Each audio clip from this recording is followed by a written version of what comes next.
Hello. In this lesson, I want to see if I can use this photo as a reference. Now, we've been using a fan brush. I want to be able to try it out on some palm trees, but I want to use it palm tree in a composition, and I found this on the internet. So I'm going to use this as a reference. And one thing that makes it an interesting composition is the fact that you have a larger tree in front, and you're balanced by two other trees here. You have a variety of color, and then your horizon line is way below the center. So it's a nice composition, and it's a way to study composition, but also practice some watercolor techniques. So in analyzing this photo, I have to decide what I want to do first. And most of the time, watercolor, what we do first is the sky. And then move down to the ocean and then add your beach. Since the sky will be lighter, the trees most likely would do fine in front of the sky as a background. So I want to start out by showing one way that I know how to do clouds. And it's a little tricky to learn, and sometimes it takes practice. But I like this method of doing clouds. Now, I'm not going to try to duplicate this picture exactly. For instance, clouds have the mind of their own. They will go generally differently depending on what your brush is doing and how well you can control it. So this process of making clouds is one in which I use a round brush, and I might want two different sizes. So this is an 8. I got 2 8s. I went one a little larger than an 8.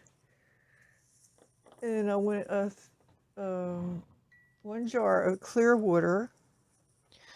I have different shades of blue brought out on my palette. So I mixed up some water and had the blue ready to do my sky. For blues, if you notice the light, you're going to do a graduated wash.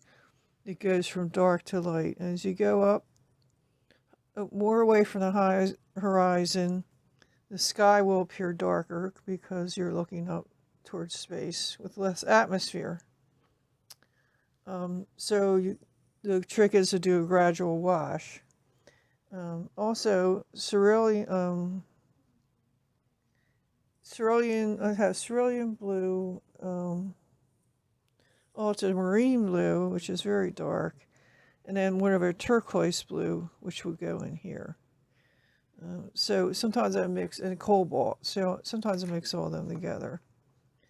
So the first step is making note of where my horizon line is. So it's going to be way down here. But my first step is to, believe it or not, put clear water in for my clouds. So I'm using clear water to do a cloud shape. Now this has some color on it, which won't show as much, but also helps me see where the clouds are going to go.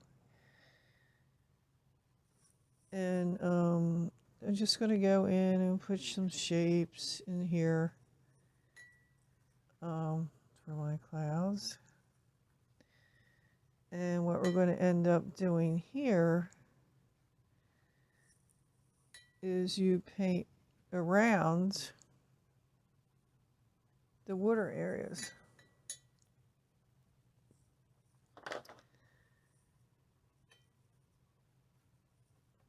So I'm getting a wash of my ultramarine mixed with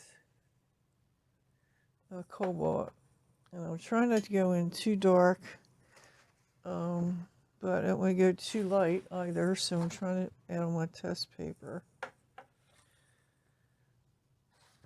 So I'm going to start coming down.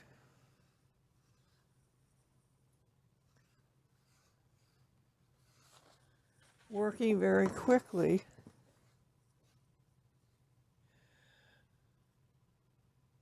I'm going to avoid the tops of the clouds with my wash, but I want to get in and touch the wet areas with the bottom.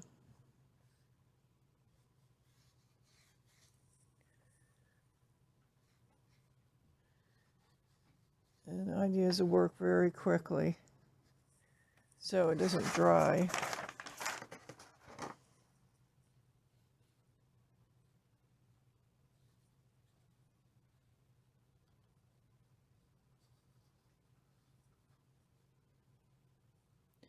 When you touch the bottom, they look softer when you touch the white, the wet areas already on the paper.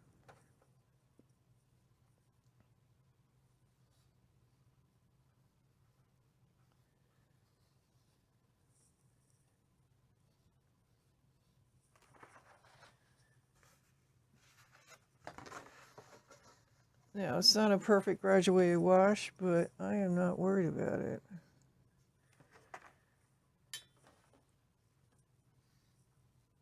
Now, I'm probably going to get a blossom there because I dipped in some water.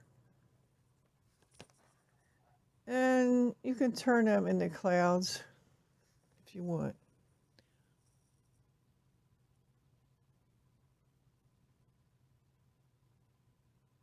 Now you can soften these edges.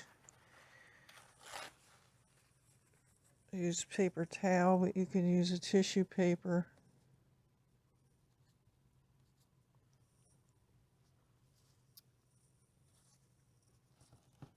And you can even lift a little bit while it's still wet.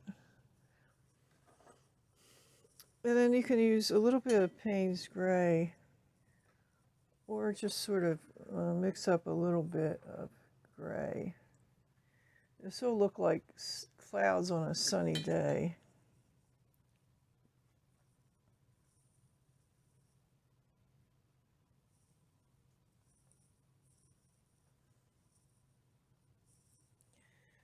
So a little ultramarine and burnt sienna to get sort of a gray. And while it's still wet, you can just get the slightest amount of shadowing in your clouds to give them some kind of dimension. Now some of them have dried, so don't want hard edges on this. So clouds can be very forgiving. If you look up in the sky, you can see all different types of clouds, and they do crazy things. So if it didn't turn out as perfectly as you try to control it, don't worry about it, because you get that feeling of the clouds, and that will work for you. Now you can pick up a little bit if you had some other areas in. So this is a loose watercolor kind of technique. So that's it for the clouds. And next I'm going to go into the next phase, and that's the ocean.